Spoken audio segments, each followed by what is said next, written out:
Désigné le 2 mai dernier en terre nigérienne par le secrétaire général de l'Organisation des Nations Unies, Antonio Guterres, pour piloter un panel de haut niveau sur la sécurité et le développement au Sahel, l'ancien président nigérien Mohamedou Issoufou est venu ce jeudi 17 novembre 2022 à la rencontre du général Mohamed Idriss Déby Itno, président de transition, président de la République, chef de l'État, par ailleurs président en exercice du G5 Sahel.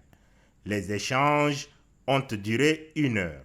Le président en exercice du G5 Sahel a décliné au cours des discussions les priorités du Sahel en matière de sécurité et de développement, mais surtout insisté pour une synergie d'action de différentes initiatives en cours dans les pays du Sahel.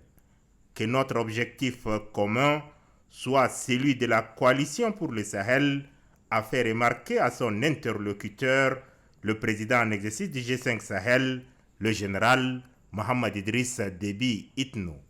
Il s'agit d'une mission d'évaluation, sécurité et développement au Sahel. Au Sahel, non pas au sens géographique que l'on connaît, mais au Sahel géopolitique, je dirais.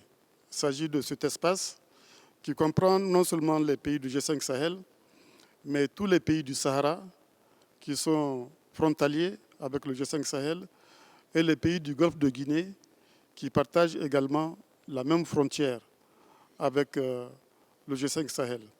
Il s'agit donc de cet espace qui est sous la menace du terrorisme et du crime organisé, mais qui connaît aussi d'autres défis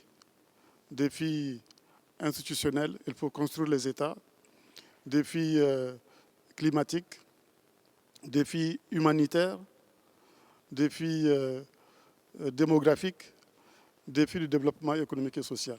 Alors, pour faire face à ces défis, les États ont développé des stratégies ainsi que leurs partenaires.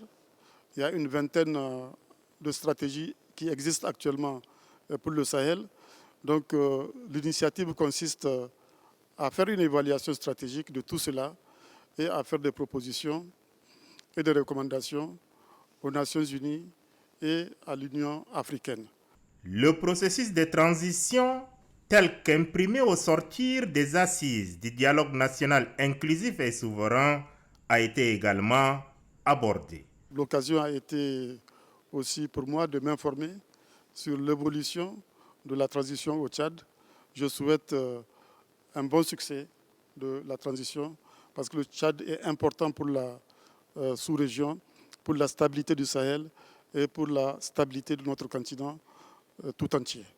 Bon à savoir, l'ancien président nigérien Mohamedou Issoufou a beaucoup œuvré dans le cadre du G5 Sahel, de la CEDEAO et de l'Union africaine en faveur de la paix, de la sécurité et de la stabilité dans la sous-région.